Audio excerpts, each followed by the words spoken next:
بسم اللہ الرحمن الرحیم۔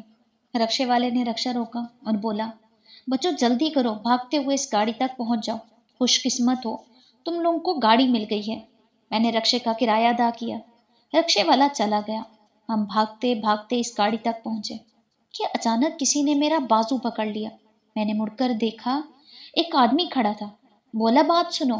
میں نے اپنا ہاتھ چھڑاتے ہوئے کہا، یہ بات سننے کا وقت نہیں ہے، میرا ہاتھ چھوڑو، ہم نے گاڑی پکڑنی ہے۔ مگر اس آدمی نے ایک زوردار تھپڑ کھینچ کر مارا۔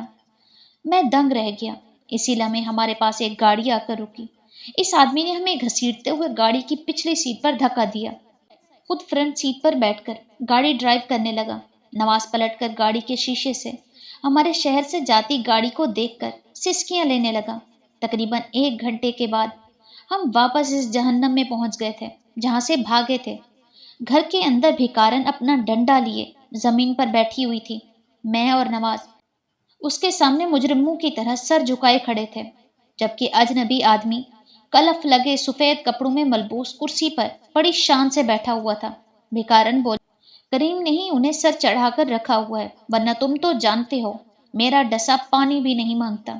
مجھے علم تھا یہ بھاگنے کی کوشش کریں گے، اس لیے میں نے ان پر کڑی نظر رکھی ہوئی تھی۔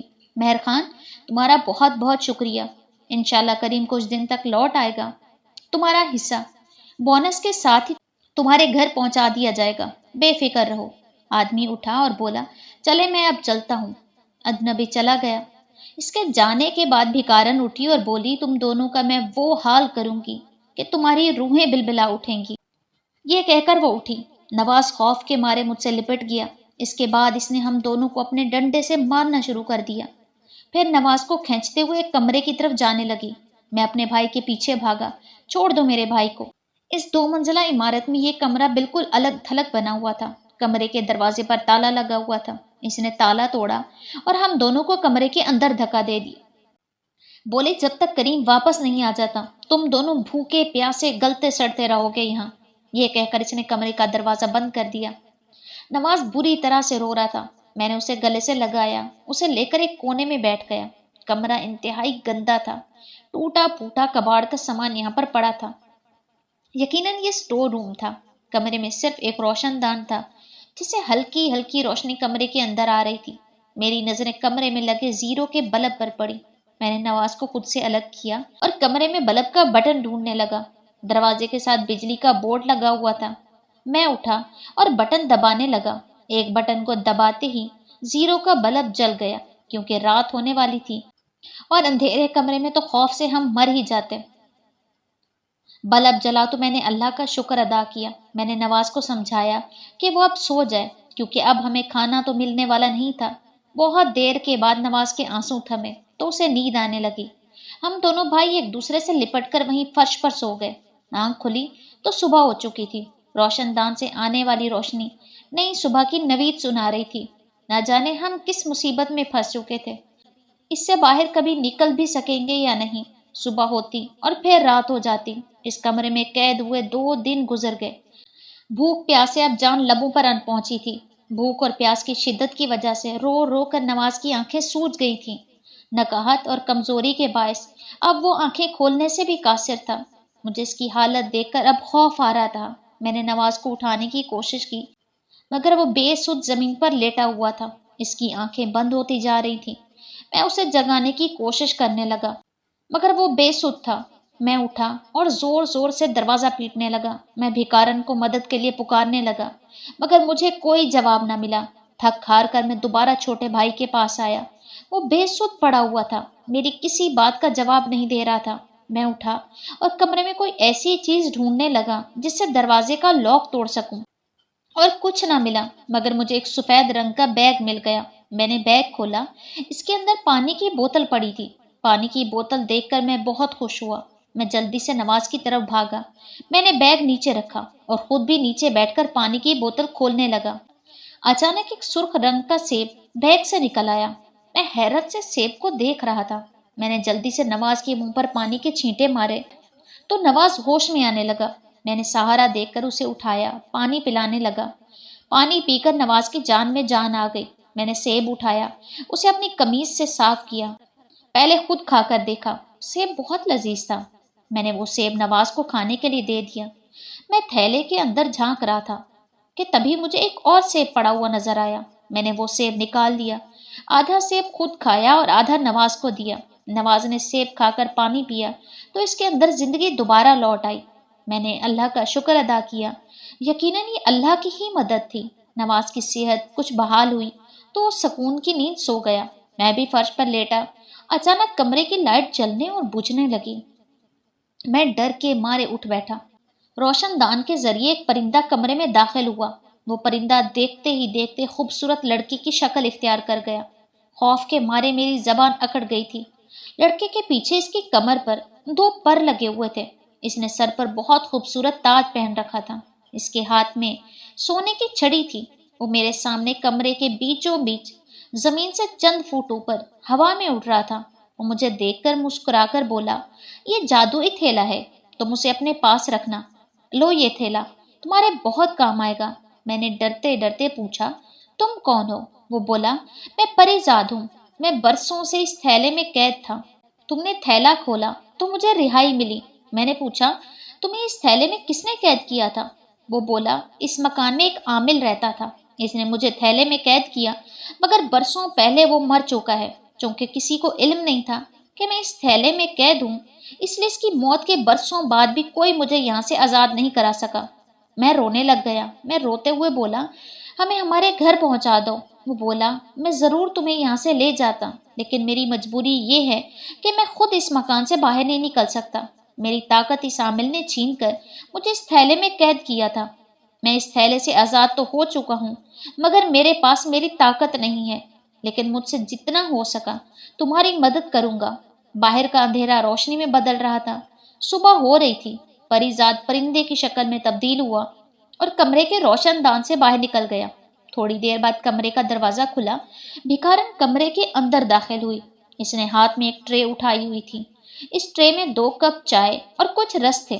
وہ ٹرے میرے سامنے رکھتے ہوئے بولی، کمال ہے، میں تو سمجھی تھی کہ تم بھوک اور پیاس سے مر چکے ہوگے، مگر تم لوگ تو بہت سخت جان ہو۔ توبہ توبہ، میں بیچاری یوں ہی ہلکان ہوئی جا رہی تھی، اس لیے جلدی جلدی چائے رس لے آئی۔ اپنے بھائی کو اٹھاؤ، اسے بھی ناشتہ کراؤ، اس کے علاوہ اور کچھ نہیں ملے گا۔